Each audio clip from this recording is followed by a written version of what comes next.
비염 수술을 하고 싶은데 수술 이후 코안이 꽉 막히는 그 패킹 때문에 비염 수술이 무서우신가요?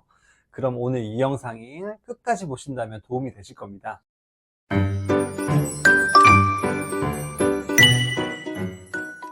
오늘은 이 비염 수술에 대해 한번 말해보려 합니다. 많은 SNS나 브이로그, 유튜브 등에서 비염 수술 후기를 보면 코를 꽉 막는 것을 보고 많은 분들이 그것을 두려워하고 그로 인해 수술을 미루거나 피하게 됩니다. 실제로 코 안에 패킹을 하면 코로 숨을 전혀 쉴 수가 없게 되고, 그것 때문에 머리도 아프고 코 안도 아프고 입으로 숨 쉬니까 입이 마르고 인후통도 생기고 잠도 제대로 못 자게 됩니다. 하지만 대개 보통 하루 이틀만 참으면 패킹을 뺄 수 있으므로 수술 이후 결과만 좋다면 충분히 참을 만한 가치가 있긴 합니다. 그래도 수술하고 패킹을 안 하고도 수술 결과가 좋다면 더 좋을 수 있을 것 같은데 한번 가능할지 한번 알아보겠습니다. 그럼 먼저 비염 수술에 대해 정확히 알 필요가 있을 것 같습니다. 비염 수술이란 뭘까요? 사실 정확히 비염 수술이란 건 없습니다.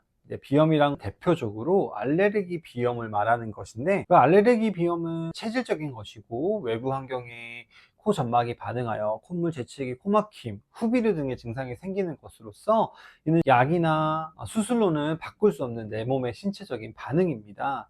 약을 먹어서 증상을 조절하는 것이 사실 알레르기 비염의 치료이고, 혹은 이제 다른 면역요법들을 쓰긴 하지만 수술로 근본적으로 바꿀 수는 없습니다. 예를 들어 새우 알레르기가 있는 분들은 평생을 새우를 먹으면 알레르기 반응이 있는 것과 같은 겁니다. 근데 이런 체질을 수술로 바꾸는 것은 불가능합니다. 그러기에 실질적으로 비염 수술이란 것은 비염을 없애는 수술은 아닙니다. 비염 수술이라 하면 이제 오래된 비염으로 인한 코 안에 점막이 붓거나 이제 비대해져 코안을 막게 되어 코막힘이 발생한 어떤 비대성 비염, 같은 말로 이제 비유성 비염이라고 하는데요. 그것을 교정하는 하비갑게 점막하 절제술, 그리고 이제 코의 우측과 좌측을 나누는데 가운데에 코 안에 벽이 있는데 그거를 비중격이라고 하고, 이 비중격이 휘어서 코안이 좁아지게 되면 코막힘이 생기고 비염 증상을 악화시킬 수 있는데, 이런 것을 이제 비중격 만곡증 혹은 비중격 편의증이라고 합니다. 이를 교정시키는 게 이제 비중격 교정술이라고 하고, 흔히 이제 비염 수술이라고 하는 거는 이 아까 말한 하비갑계 점막하 절제술과 비중격 교정술을 통칭해서 부르게 됩니다. 정리해서 말하면 정확히 비염 수술이란 것은 비염 자체를 없애는 것이 아니라 비염으로 인해 코막힘이 생기거나 비염의 증상을 악화시킬 수 있는 것을 교정하는 것으로 하비갑계 점막하 절제술 및 비중격 교정술을 보통 섞어서 말하는 것입니다. 비중격 교정술은 점막을 열고 어쨌든 뼈를 분리하기 때문에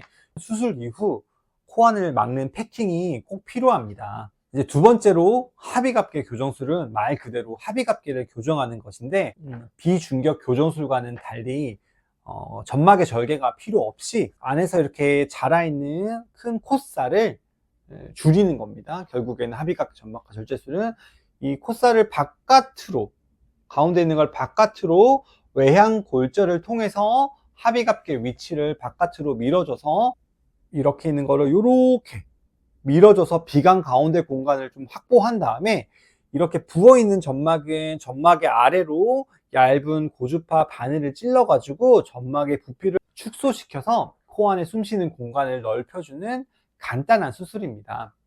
수술 시간이 보통 5분에서 10분 정도면 끝날 정도로 간단하게 끝납니다. 양쪽 모두를 교정한다고 하더라도 많이 걸려도 20분, 짧으면 10분이면 할 수 있는 거고요. 하비갑계가 줄어들면 이제 숨 쉬는 것이 편해지고 비염을 일으키는 코 안의 점막과 면적 자체가 줄어들기 때문에 비염 증상 또한 개선이 될 수 있습니다. 이전에 고주파 같은 장비가 없었을 때는 하비갑계 자체를 부분적으로 잘라버리거나 혹은 다 떼내는 경우도 있었는데, 이런 것들은 하비갑계가 사라짐으로써 코안이 너무 텅 비게 되는 빈코 증후군을 유발할 수 있었고, 직접적으로 자르기 때문에 수술 후에 출혈 위험도 있었다면, 현재는 고주파 혹은 절삭기들을 이용한 하비갑계 점막하 절제술은 정상 구조를 보존한 채 위치를 조정하고 전체 부피를 줄이는 것만 하기 때문에 빈코 증후군의 합병증은 거의 없으며 출혈 위험도 현저히 줄었습니다. 합의각계 점막하 절제술은 수술 후 패킹이 꼭 필요할까요?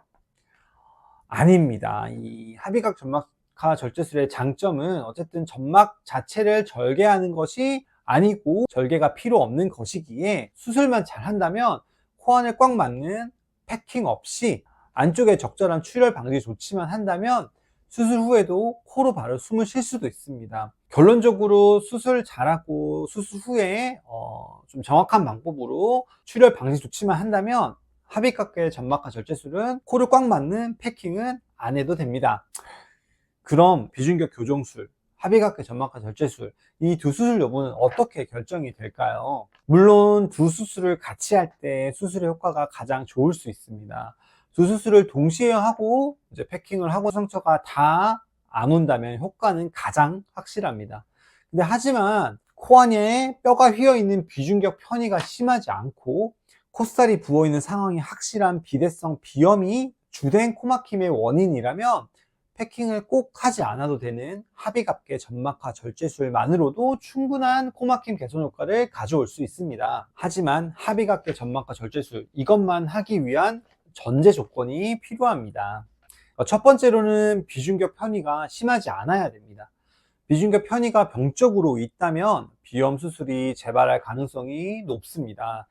비중격 편의가 코 안의 기류를 한쪽 방향으로 향하게 하기 때문에 다시 코 안에 합의각계 점막이 부을 가능성이 크기 때문입니다. 두 번째로는 합의각계 점막하 절제술 시 확실한 교정이 필요합니다. 외양골절을 통해서 확실하게 합의각계를 콧구멍 바깥으로 밀어주고 안쪽에 합의각계 점막의 구조를 보존한 채 과하지도 그리고 또 덜하지도 않게 수축을 해주는 게 필요합니다.